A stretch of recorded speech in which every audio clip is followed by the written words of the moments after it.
शुक्र है तेरा खुदा।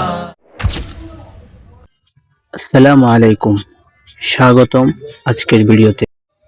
আব্বাসপাড়া গাউসিয়া জামে মসজিদ, দোলই, এনায়েতপুর, হাটহাজারী, চট্টগ্রাম। 1997 সালে এই মসজিদ প্রতিষ্ঠিত হয়। ভিডিওটা করার উদ্দেশ্য হলো, আজকে এই মসজিদের নতুন মিম্বরের কাজ শুরু করা হলো। চলুন কাজগুলো আমরা দেখে আসি।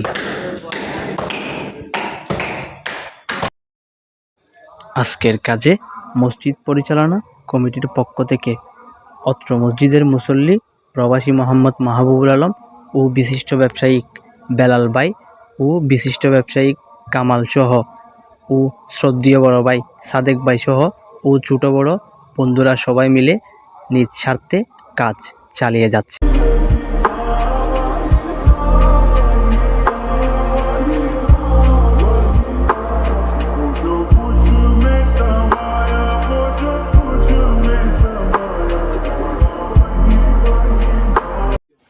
বন্ধুরা, আজকের ভিডিওটা কেমন লাগলো অবশ্যই কমেন্ট বক্সে জানাবেন। Page MD Nishat Chowdhury.